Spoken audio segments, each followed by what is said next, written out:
Welcome to my fashion diary. इस video से हम शुरू करने वाले हैं हैंड एम्ब्रॉयडरी के बारे में ट्यूटोरियल्स। और ये इस तरह से ट्यूटोरियल्स रहेंगे कि आप इजीली छोटे छोटे डिज़ाइंस या थोड़े थोड़े डिज़ाइंस जो आपके अपैरल को पार्टी वेयर लुक दे सकते हैं, तो ऐसे डिज़ाइंस मैं अपलोड करने की कोशिश करूँगी। इसके लिए बेसिक्स आपको आने चाहिए हैंड एम्ब्रॉयडरी के बारे में। और आज हम ले रहे हैं आरी से हैंड एम्ब्रॉयडरी कैसे होती है। आरी बोलिए, कटार बोलिए या क्रॉसिया बोलते हैं, आप जो भी बोलना चाहें, आप जिस भाषा से समझते हैं। ये देखिए, ये जो क्रॉसिया है ये इस तरह से, इसकी निप थोड़ी सी इस तरह से इसकी निप होती है, जो थोड़ा आप देख पा रहे हो। और शायद आप जानते ही होंगे इसके बारे में थोड़ा बहुत। और इससे हम यूज़ लेंगे हमारी बेसिक जो है चेन, और उसके साथ साथ में जो और भी स्टिचेस आते हैं उसको कैसे यूज़ लेते हैं वो हम आज शुरू करेंगे। तो चलिए शुरू करते हैं। एम्ब्रॉयडरी के लिए कुछ ही कैसे वायर्स होते हैं, ये आप देखे होंगे आपने, इस तरह से अलग अलग। और इसमें थोड़ा वायर वो प्लास्टिक वाला वायर होता है, और इनमें होता है ये धागा होता है इनके अंदर। जो रेशम की आप चमकीली देख रहे हैं उसके अंदर होता है ये धागा, और इसको कलाबातू भी बोलते हैं, और भी कुछ बोलते होंगे शायद, पूरा मुझे मालूम नहीं। और ये इस तरह से होती है, और जो बेसिक चेन होती है वो इनसे बनाई जाती है, ताकि जो एम्ब्रॉयडरी हो उसकी लुकिंग और अच्छी हो जाए। और भी आप और अलग तरह के धागे ले सकते हैं, कोई ज़रूरी नहीं है कि सिर्फ इन्हीं को यूज़ लिया जाता है। जब पार्टी वेयर या ब्राइडल के होते हैं तब ये यूज़ लेते हैं। तो इसकी सबसे पहले जो किनारा है उसकी बड़ी सी गांठ देनी है, इस तरीके से जो गांठ देनी है। ये देखिए, आप जिस फैब्रिक पर करना चाहते हैं, तो ये जो चूड़ी देख रहे हैं, ये जिससे हम कपड़ा बांधते हैं, इसलिए आपको कपड़ा टाइट बांधना है। ऐसा नहीं कि थोड़ा लूज रखिए। लूज रखेंगे तो क्या होगा, जो आप चेन स्टिच लेते हैं या कोई भी एम्ब्रॉयडरी करते हैं उसमें सिलवटें आएगी, वो फिनिशिंग नहीं आएगी जो आनी चाहिए। तो इसको टाइट होना ज़रूरी है। ये आप देख सकते हैं, मैं इसको पुश करती हूँ फिर भी ये स्ट्रेट है, तो इसको टाइट करना ज़रूरी है। सबसे पहले ये जो गांठ दी है, ये वाला हिस्सा हम इस तरह से फिंगर पर रखेंगे, यहाँ पर इस तरह से। और इसको रखना है आपकी जो रॉन्ग साइड है चूड़ी का वहाँ, और जहाँ पर आप ये स्टिच लेने वाले हैं। अगर आपको शायद मेरा यहाँ से ये हाथ दिख रहा हो, ये इस तरह से इसको रॉन्ग साइड में रखना है। और यहाँ हम लोग एक चेन की स्टिच लेते हैं, और इसके लिए आपको ये जो यहाँ जो निप होती है इसको यहाँ इस साइड में रखिए। पीछे का जो हिस्सा होता है वो फ्लैट हो, ये ध्यान रखिए। पीछे का हिस्सा फ्लैट है और आगे का हिस्सा वो सुई की तरह है। यहाँ पर एक जो इसका नॉच है वो है, और हम लोग इसको इस तरह से फैब्रिक के अंदर यूं डालेंगे। जो अंगुली में हमने ये धागा अटका के रखा है उसको खींचना है। जो ये देखिए, इस तरीके से धागा बाहर आता है यहाँ।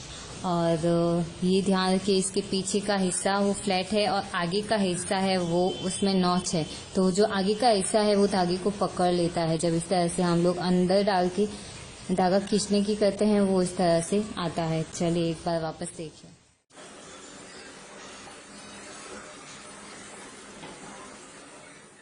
जब आप ये धागा बाहर लेते हैं तो वापस यहाँ पर ये जो हमारा आरी है इसको ऐसे ही इसके अंदर रखिए, और वापस थोड़ी सी गैप से वापस फैब्रिक के अंदर डालिए। और ये जो धागा हमने एक्स्ट्रा लिया था वो नीचे जो हाथ है हमारा उससे खींचिए, और वापस यहाँ पर अटकाना है नीचे से धागे को, और यहाँ आरी को घुमाना है, और वापस धागा बाहर लेना है।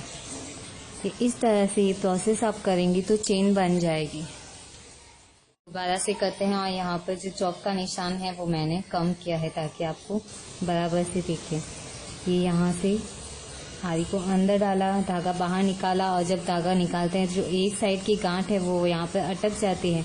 अभी मैं नीचे से ये जो एक्स्ट्रा हिस्सा है धागे का वो खींच रही हूँ वापस।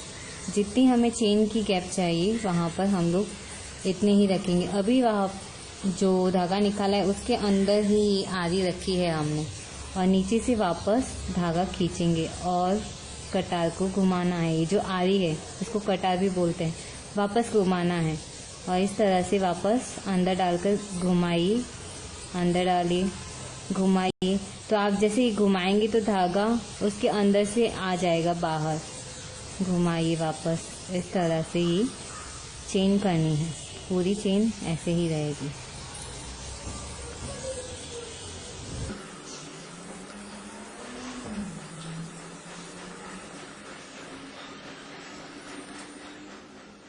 इस तरह से ये चेन की लाइन हो गई है। पर अगर आप इसमें गांठ नहीं देंगे और नीचे से जब धागे को खींचेंगे तो ये चेन पूरी खुल जाएगी। जैसे ये मैं खींचती हूँ इसको तो ये चेन पूरी खुल जाएगी। ये देखिए, बस लगेगा भी नहीं चेन कहाँ गायब हो गई। इसलिए गांठ देना वापस जरूरी है। और वो जो गांठ देते हैं वो कैसे देना है देखिए।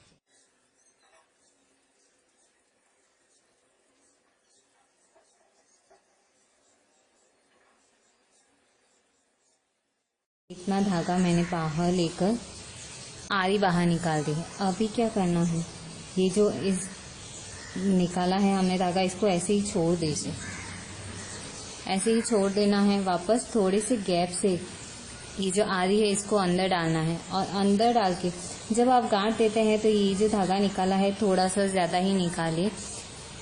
और अभी दूसरी साइड में जस्ट इसके थोड़ा सा पास से ही वापस धागे को खींचना है।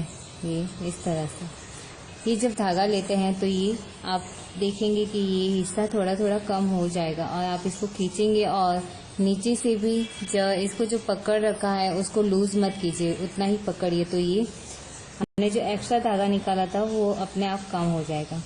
यहाँ से अभी धागे को खींचते हैं और ये जो धागा अभी हमने निकाला है उसके अंदर आरी को इसी तरह से रखने दीजिए। यहाँ से हमें दूसरा जो पहले वाला धागा है उसको इसके अंदर लेना है। अभी आप नीचे से ये धागे को खींचिए। ये आप देखेंगे मैंने नीचे से धागा खींचा है और ये यहाँ पर गांठ पड़ गई है। अभी आप इसको कितना भी खींचे नीचे से ये नहीं निकलेगा, ये चेन खुलेगी नहीं क्योंकि यहाँ पर ये गांठ आ गई है। बहुत इजी ही है। अगर आपको लगता है कि यहाँ का धागा ज़्यादा बाहर आ गया है तो आप पीछे से इसको वापस बाहर निकाल दीजिए। जैसे देखिए अभी मैं पीछे से हूँ तो यहाँ से ये जो धागा है इसको पकड़ते हैं कि हमारा धागा ये वाला, और इसको बाहर निकाल देते हैं। ये देखिए ये यहाँ पर मैंने इसको बाहर निकाल दिया है। तो आगे से लगेगा भी नहीं कि हमने यहाँ पर कोई गांठ दी है। ये चेन की तरह यहाँ पर फिनिश हो जाएगा एंडिंग पॉइंट पर। अभी ये जो डालिया है इसको इस चेन में कैसे अटैच करना है देखिए। पहले थोड़ी सी चेन लेते हैं, उसके बाद में थोड़ा एक एक डालिया इसके अंदर लेते हैं और फिर वापस थोड़ी चेन और वापस एक डालिया। हम इसे डालिया बोलते हैं, आप क्या बोलते हैं बस आप देख के ही समझ सकते हैं कि ये चीज़ क्या है। और आपको ये इस तरीके से स्टिच लेनी है चेन स्टिच में।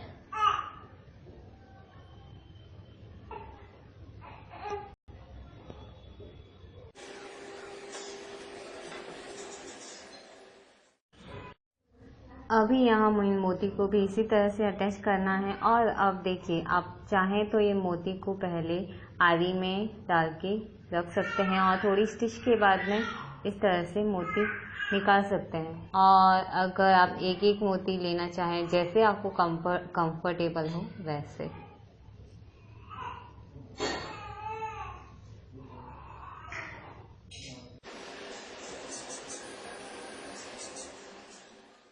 अभी यहाँ देखिए डालिया जो है इसको सीक्वेंस में कैसे लेना है। तो इसके लिए आप पहले इसको आरी में डाल के एक साथ थोड़ा आरी में डाल दीजिए। उसके बाद में एक एक करके जब आप चेन लेते हैं तब एक एक करके इसको वो ऑटोमेटिकली निकल जाएगा। जब आप एक चेन फिनिश करेंगे तो दूसरा आ जाएगा उसके ऊपर। तो ये जो पूरा सीक्वेंस में आता है वो सीक्वेंस में बराबर से आएगा।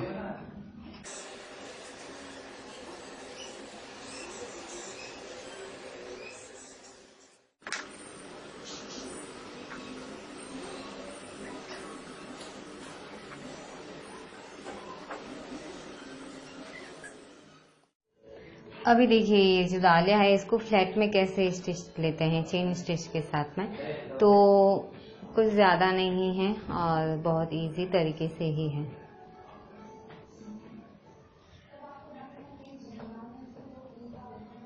बहुत अलग अलग तरह से डालिया बीड्स वगैरह मिलते हैं। एम्ब्रॉयडरी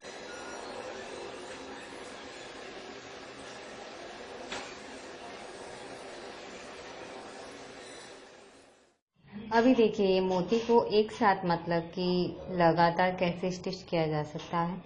कुछ ज़्यादा नहीं है, सिंगल जो चेन होती है उसमें ये मोती लेना है और वापस अगर आप चाहें तो आरी में 1-2-4 मोती डाल कर रखिए या फिर सिंगल सिंगल मोती ले लीजिए और स्टिच कीजिए।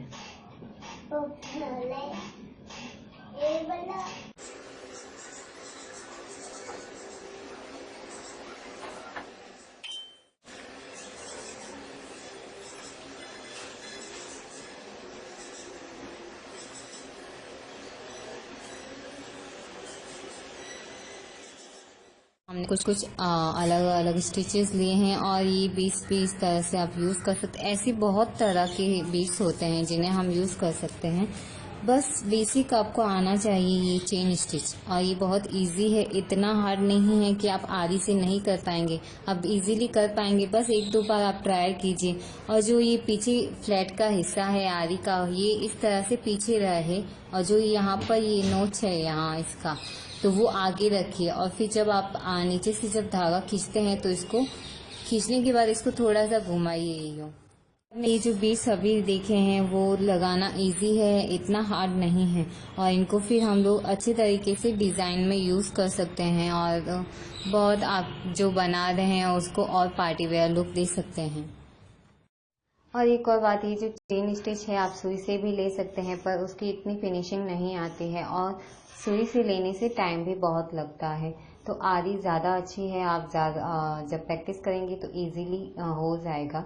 और आपने कभी देखा हो या शायद नहीं देखा हो, प्रोफेशनल जो होते हैं उनकी जो आरी होती है वो अलग ही होती है और नॉर्मली ये मार्केट में तो अवेलेबल कम ही होती है।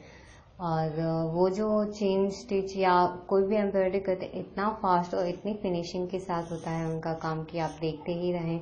और जो अगर आप फैशन डिज़ाइनिंग की पैशन रखते हैं तो आपको ये चीज़ें बहुत अच्छी लगती है जब आप देखते हैं।